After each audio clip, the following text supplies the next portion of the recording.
Hey, what's going on everyone? Welcome to TPM. Today we're going to do a little gear review on the chassis that you see in front of me. The reason I want to do a gear review on this is because I've got a little experience with this chassis so far, and I think it's a fantastic bang for the buck, and it will suit a entry-level shooter as well as an advanced level shooter. So what we have in front of us is the MDT XRS chassis, and first of all, we'll start by going over the specs. Alright, here we have the numbers. The MDT XRS chassis weighs in at 3.9 pounds, plus or minus depending on the rifle model that it is for. And we have a full-length 6061 aluminum core that runs from the rear tang of the action all the way to the very front of the fore end, and then it's covered in high-strength polymer panels. Length of pull is adjustable between 13 and 15 inches via spacers. Our overall length is 32.25. And this comes with two different grips. You have a vertical grip and a swept grip, and you can change those out according to your preference. Our buttstock cheek riser has a max height of 1.5 inches. Our fore end is 12.5 inches, and we can run up to a 1.25 inch bull barrel in this chassis. All right, now what comes in the box here? We have our chassis, obviously. This one has the vertical grip already installed. This is the extra angled grip that I told you about.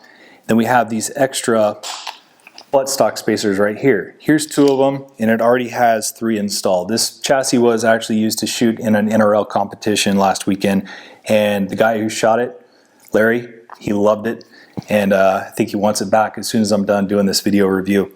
It also comes with a single traditional sling stud. Comes with a couple M-lock nuts and a couple brass tipped set screws that will replace thumb screws here for the cheek piece. Overall, the fit and finish is exactly what you would expect from an MDT product. It feels very solid and robust, and this one actually has a extra arc rail added to the bottom. So the bottom of this has simple M-lock slots. You can't see them because they're covered up, but there's several M-lock slots along the bottom of the chassis here, and that will let you do exactly this and put an arc rail on there if you want that, or a Picatinny rail, or some other attachment point, a direct mount bipod, or whatever it may be. But a lot of different options there for how you can outfit this chassis.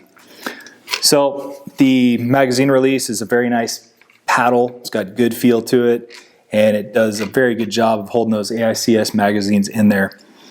And I think the whole heart and the whole key to this thing is this full-length aluminum block that's in here, and it does a really nice job of integrating everything into the chassis system and making it have a really solid feel for something that's essentially built out of polymer. But I would have no problem running this on one of my personal rifles, and I very well may in the future. It's a fantastic bang for the buck, and what you get for that price tag is you're right up there with some of the more expensive chassis that really don't offer much more than what this does. So if you guys are looking to get into the NRL or PRS stuff, as we all know, shooting a chassis is very beneficial for those types of matches.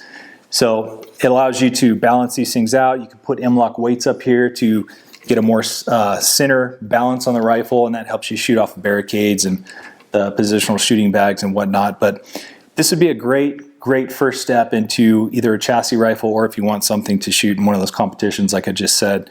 So take a look at it, guys. I am an MDT dealer, so I don't get any kickbacks or anything from this. I just wanted to simply bring it to your guys' attention because I think it is probably hands down the best bang for the buck out there right now.